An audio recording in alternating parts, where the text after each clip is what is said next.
Bom dia a todos que nos assistem nesse instante. Um feliz sábado para todos vocês nesta manhã.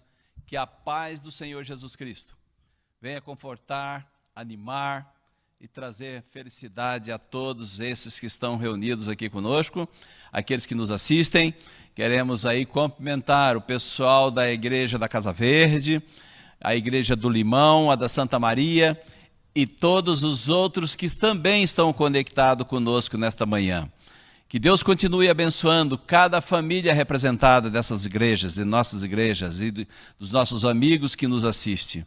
Nesse instante, ao dar início ao culto desta manhã, junto com o pastor João Paulo, nosso pastor, o pastor desse distrito, nós temos nesse instante a oportunidade de fazer uma oração ao nosso Senhor em agradecimento e também que pela sua misericórdia Ele nos capacite para estar levando a mensagem de esperança a todas as famílias que nos ouvem. Então, nesse momento, eu quero que você, aonde estiver, se puder ajoelhar, vamos ajoelhar. Se não, faça a sua posição de reverência a Deus e vamos falar com o Papai do Céu.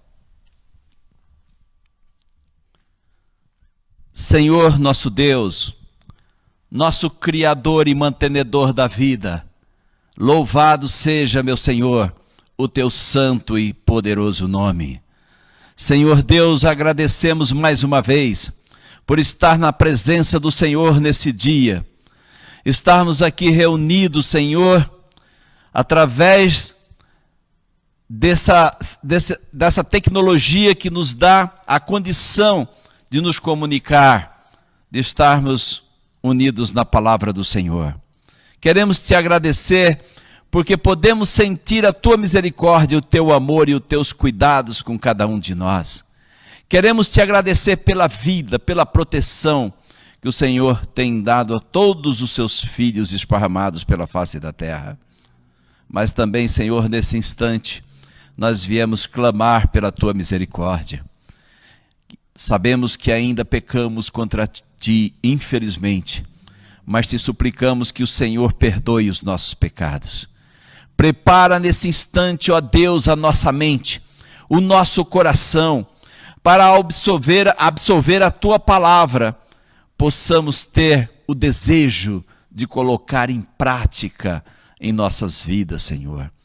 Abençoe aqueles que estão enfermos, abençoe aqueles, Senhor, que estão desanimados, que parece que não vai haver mais sentido na sua vida, parece que tudo está perdido. Abençoe, Senhor, restaura, levanta como o Senhor sempre faz, e o Senhor pode todas as coisas. Restaura a vida, Senhor, dessas pessoas que porventura estiverem desanimados. Restaura a nossa fé, a nossa esperança, a nossa coragem para estar 100% ao lado do Senhor, nosso Salvador. Mais uma vez queremos te pedir, pelo mensageiro dessa manhã, o nosso querido irmão, pastor, teu servo, João Paulo. Senhor, abençoe esse homem para que ele continue inspirado pelo vosso Espírito, como sempre esteve, explanando a tua palavra. Derrame bênçãos sobre sua família, sua esposa, seus filhos, para que ele venha louvar e honrar o teu nome com a alegria de estar sendo, Senhor, abençoado por ti. Cada filho teu esparramados pela face da terra.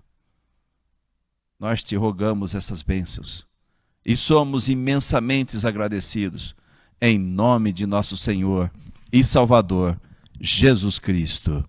Amém, Senhor. Amém.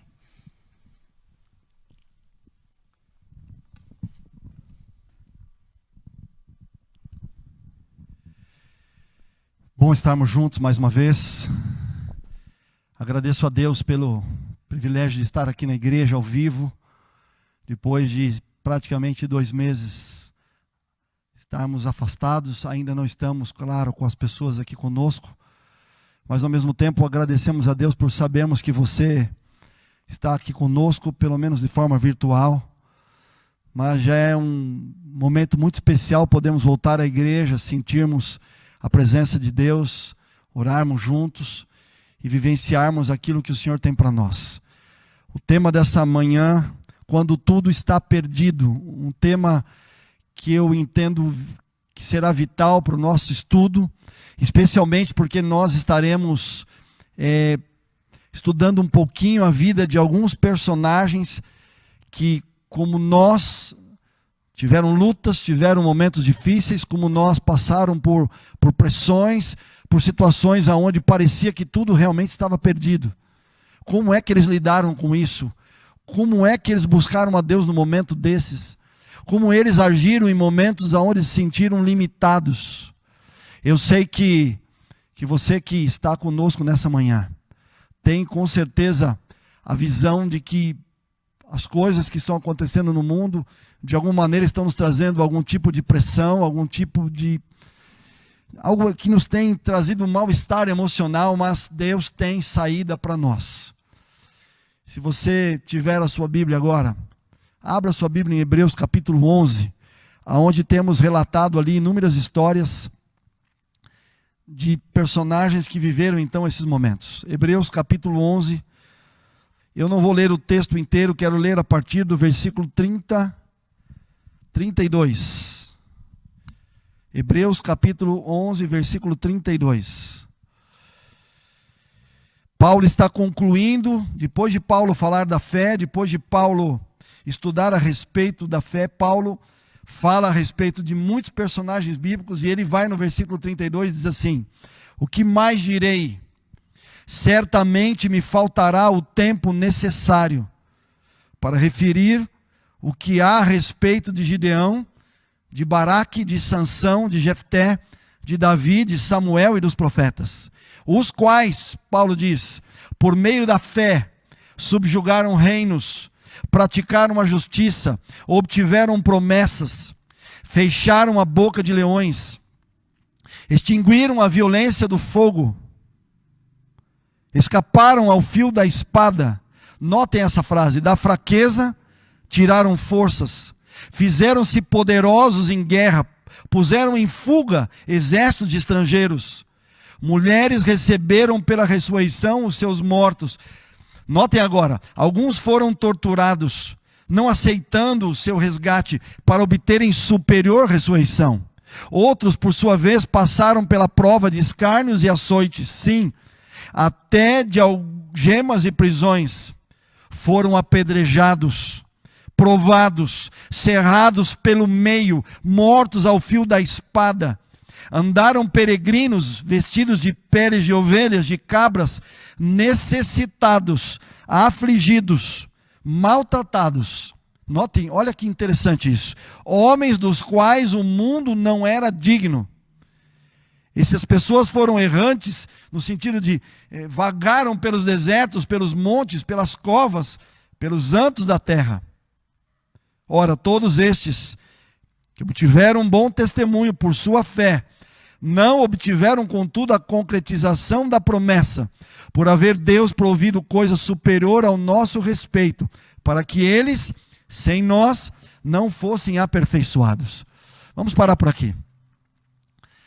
Paulo, ele destaca a vida de alguns desses homens, e especialmente Paulo se preocupa em transmitir para aqueles que leriam essa carta, e claro, o Espírito Santo já tinha uma visão que esse relato ia ser lido por pessoas de todas as gerações. Paulo escreve e fala um pouco da vida desses homens. E o que eu quero destacar nessa manhã?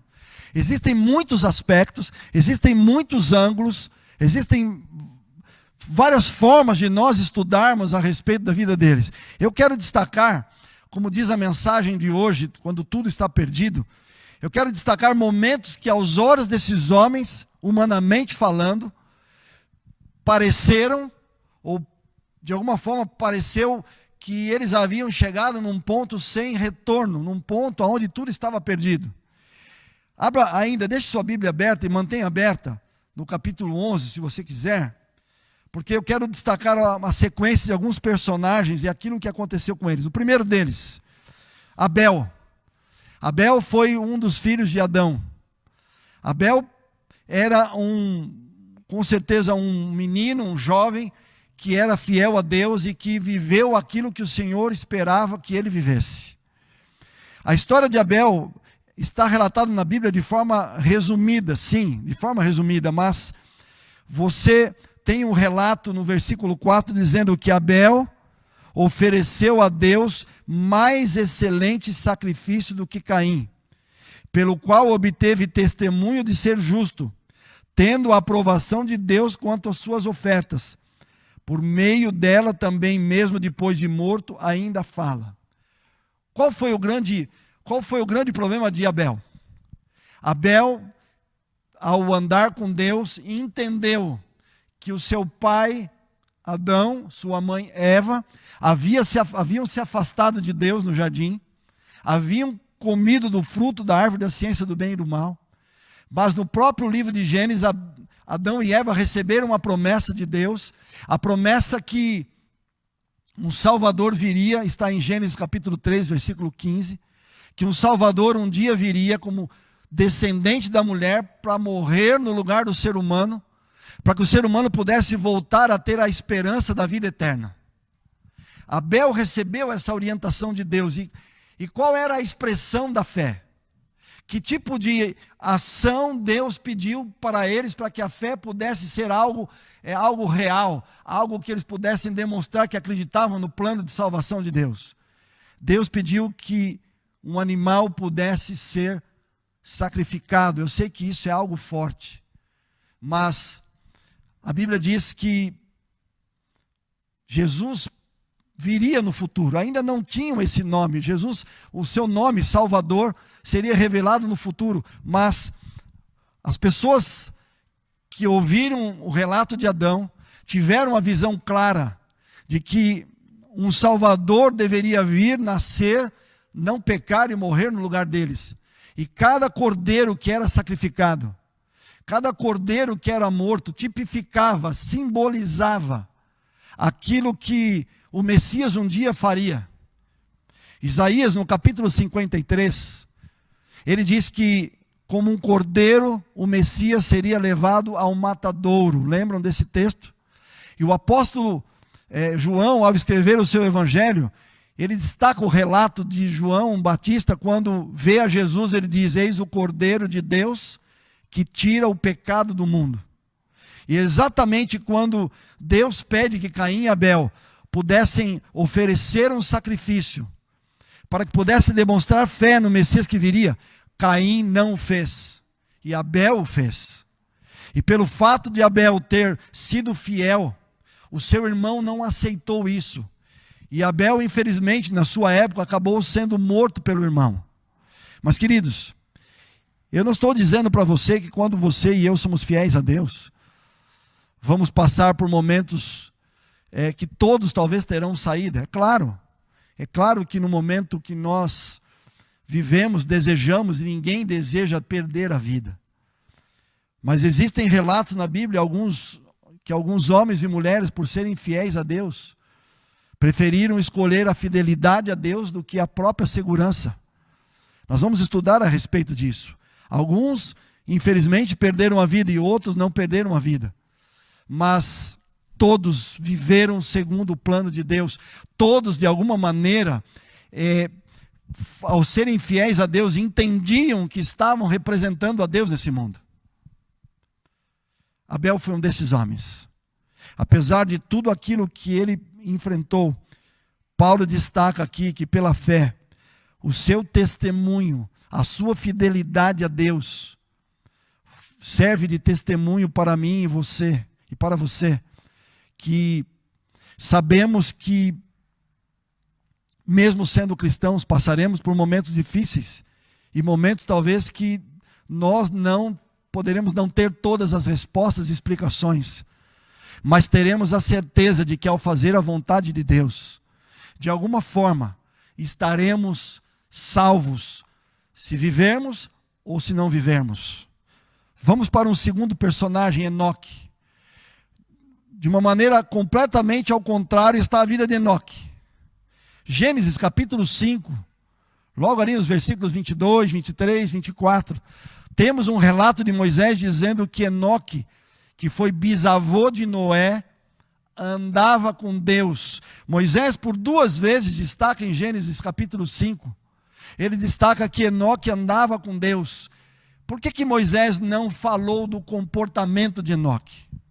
Por que Moisés não falou de como, de quais mandamentos que Enoque guardava?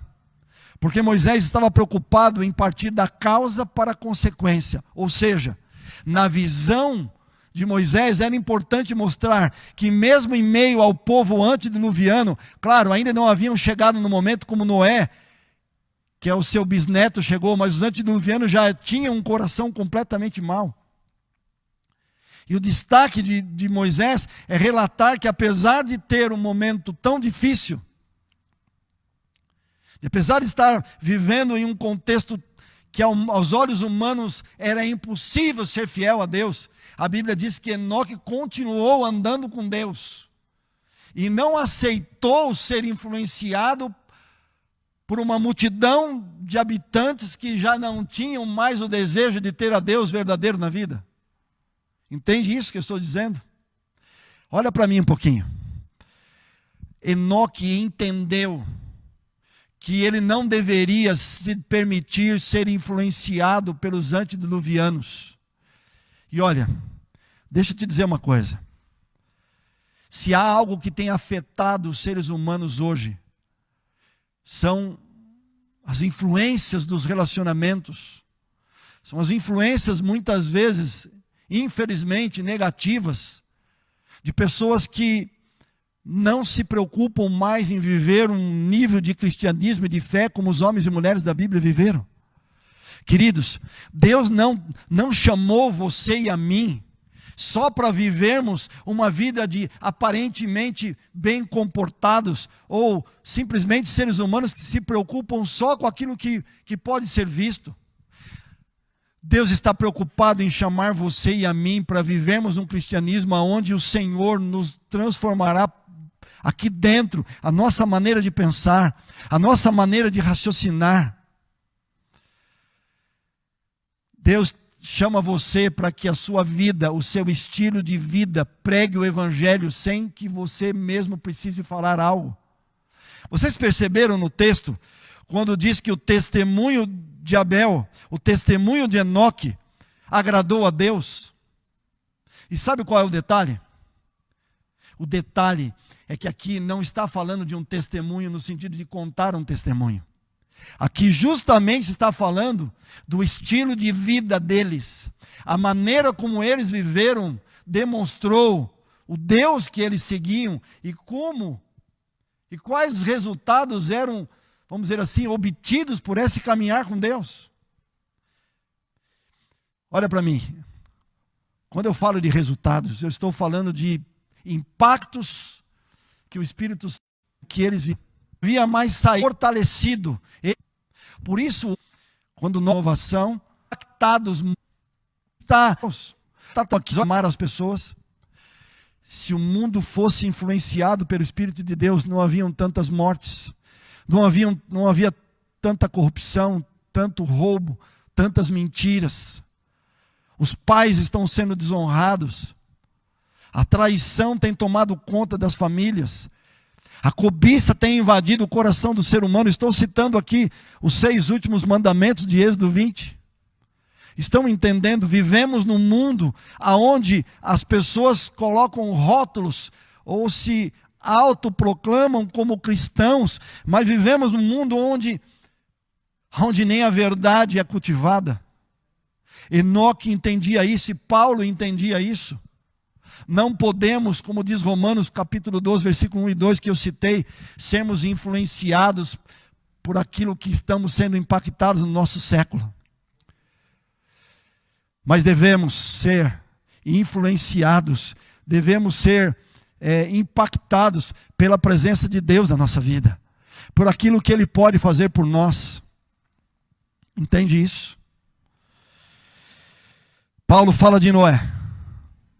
Paulo fala que Noé foi um homem, no versículo 9 do capítulo 6, a Bíblia diz que Noé era um homem justo e íntegro entre os seus contemporâneos, porque Noé andava com Deus. Moisés, mais uma vez, tem a visão de destacar que Noé andou com Deus como o seu bisavô andou.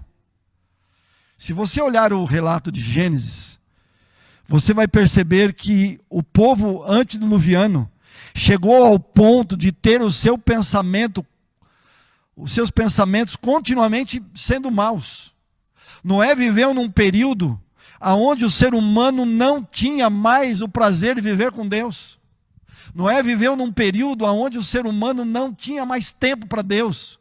E se você começa a ver o relato de Gênesis capítulo 6, logo no início, você percebe que os descendentes de Sete, os descendentes daqueles da linhagem que andava com Deus, gradativamente foram também se afastando, e os descendentes de Caim, aonde a Bíblia diz filhos de Deus para os descendentes de Sem, ou de Sete, e as filhas dos homens, descendentes de Caim, se uniram. E eles viveram exatamente segundo a sua própria vontade. E quando não seguiram mais a Deus, mas viveram a sua própria vontade, o coração deles se tornou um coração mau. E Enoque, e Noé, e todos os homens que viveram, só se preservaram porque continuaram andando com Deus. Quando tudo parecia perdido para Noé, Deus mostrou para ele um caminho que ele deveria seguir. Deus mostrou para ele que valia a pena continuar andando com Deus. Entende o que eu estou te dizendo nessa manhã? Quando tudo parece perdido, quando tudo parece que não tem mais jeito, Deus sempre foi, ou quando tudo parecia que não tinha mais jeito, Deus sempre foi a saída para eles. Deus sempre mostrou uma maneira diferente de viver. Deus sempre mostrou que valia a pena seguir os seus caminhos. Deus sempre mostrou que não há nada que poderia trazer a paz e a segurança que o ser humano precisava ter para continuar vivendo. Entende o que eu estou te dizendo? Paulo cita e fala a respeito de muitos homens. Daniel, quando foi para a cova dos leões, talvez tudo parecia perdido, mas ele confiou em Deus e Deus o preservou. Sadraque, Mesaque e Abdenego, Ananias, Misael e Azarias, quando iam ser jogados na fornalha, parecia que tudo estava perdido, mas confiaram em Deus e Deus os preservou. Quando Abraão leva Isaque para o Monte Moriá, para sacrificá-lo, no momento final, Deus diz a Abraão: basta, você já mostrou que você confia em mim. Quando tudo parecia perdido, Deus deu a saída que eles precisavam. Entende o que eu estou querendo te dizer nessa manhã? Nós estamos vivendo nesse contexto de muitas pressões, de muitas influências. E eu acredito que não é só esse momento do Covid-19 que deva nos preocupar. É claro que isso é importante. É claro que nós sabemos que isso é importante. Mas olha aqui para mim. Mais do que nos preocuparmos com isso, temos que nos preocupar se aquilo que estamos vivendo é aquilo que o Senhor sonha para nós. Se aquilo que nós acreditamos realmente tem base na palavra de Deus. Se realmente eu estou acreditando naquilo que o Senhor quer que eu acredite. Que eu estou vivendo realmente de acordo com aquilo que o Senhor espera que eu viva. Entende isso? Queridos, eu tenho que nesse momento permitir que o Espírito Santo, de alguma maneira, me mostre quem eu realmente sou. Porque, independentemente daquilo que esses homens e mulheres viveram, a rainha Esther entrando diante do rei, quase para perder a vida, e Deus a preservou.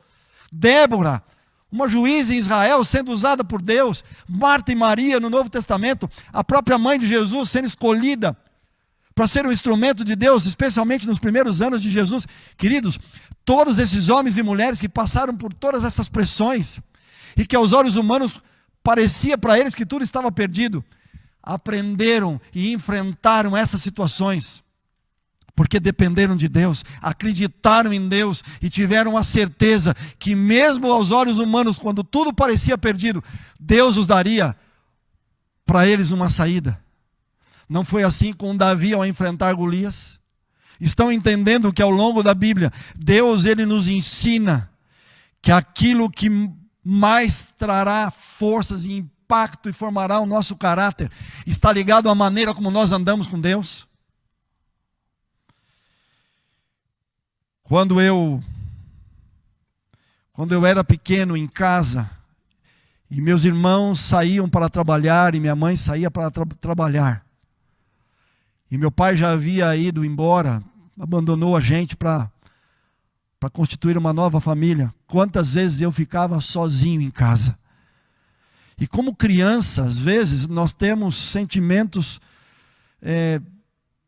talvez não tão verdadeiros ou amplos, porque como crianças, nós temos receios e temos medos, e eu tinha um medo muito grande quando eu era pequeno. Ficava em casa sozinho, e pensava, e quando minha mãe demorava para chegar em casa, eu dizia: Deus, traz minha mãe de volta. Minha mãe está me vendo agora. E eu dizia: traz minha mãe de volta, já não tenho meu pai, meus irmãos estão trabalhando. E a sensação era horrível, me sentia pequeno, me sentia um nada, me sentia um grão de areia. E quantas vezes do meu jeito eu dizia: Deus, me ajuda. Deus, traz minha mãe de volta, Deus. Deus, me protege. Para uma criança pequena, parecia que tudo não existiria mais futuro, se a mãe não voltasse, se os irmãos não voltassem. Quantos anos já se passaram? Minha mãe que está me vendo hoje está com 86 anos. E você que está me vendo, quantas vezes na sua vida você sentiu ou ainda sente que parece que não vai existir futuro mais? Mas os anos se passaram e eu estou aqui. Pela graça de Deus fui preservado, minha família está aqui. Hoje tenho vocês como meus amigos, meus irmãos. Hoje temos um povo que anda e foi chamado para representarmos a Deus. Deus quer mostrar para você nesse momento da história que você precisa enfrentar os medos, que você precisa enfrentar as inseguranças, que você precisa enfrentar com Deus tudo aquilo que de alguma maneira está prendendo você, para que no final de tudo, não só vivamos a vida que Deus tem por nós e tem para nós e o representemos nessa terra, mas nos preparemos para uma vida eterna que Ele tem para nós. Deus quer dar a vitória para você. Todos os sábados vamos estar aqui às 11 horas para pregarmos o Evangelho. A partir de hoje estamos fazendo isso. Eu quero convidar você para que você esteja todos os sábados aqui, para estudarmos a Bíblia juntos, para orarmos juntos. Mas hoje, nessa manhã, eu quero fazer um apelo. Que você mais uma vez renove a sua vida com Deus. Que você mais uma vez se entregue a Ele. Que você mais uma vez diga: Senhor, estou me sentindo com o coração apertado, parece que tudo está perdido, estou aqui em casa, não aguento mais, estou sem esperança, não sei mais o que fazer. Hoje é o dia de você abrir o coração e pedir para Deus o mesmo milagre que esses homens e mulheres da Bíblia pediram. O mesmo milagre de terem a certeza de que Deus estará do lado de vocês. Queridos, não existe limites para Deus, não existe impossível para Deus, não existe o que Deus não possa fazer para transformar você, para mudar você, para fazer de você um ser humano melhor e te dar a estrutura emocional, racional, em todas as áreas, para que você esteja pronto para enfrentar tudo aquilo que vier a acontecer. Quer entregar a sua vida para o Senhor nessa manhã mais uma vez? Fale com Ele, eu vou orar por você, por mim agora, para no término da mensagem dessa manhã, possamos estar em paz e ter a certeza de que pela fé vamos vencer como esses homens e mulheres venceram. Vamos orar? Feche seus olhos. Senhor nosso Deus, obrigado pela mensagem dessa manhã. Obrigado pela certeza de que assim como os homens e mulheres descritos por Paulo em Hebreus capítulo 11 venceram pela fé, nós podemos vencer também. Tira de nós, Senhor, qualquer sentimento que esteja nos prendendo, nos desanimando, nos entristecendo. E mesmo que pareça que tudo está perdido, abre, Senhor, para nós novos horizontes, novas saídas, respostas que precisamos para continuarmos vivendo segundo a Tua vontade. Dá-nos um sábado abençoado. Te pedimos que cada pessoa que está nos vendo e aqueles que verão esse vídeo ainda, que recebam a tua bênção, a tua proteção, os teus cuidados. Te pedimos no nome de Jesus. Amém. Que Deus abençoe você. Que você tenha um ótimo sábado e até a próxima vez. Que Deus te abençoe. Um abraço.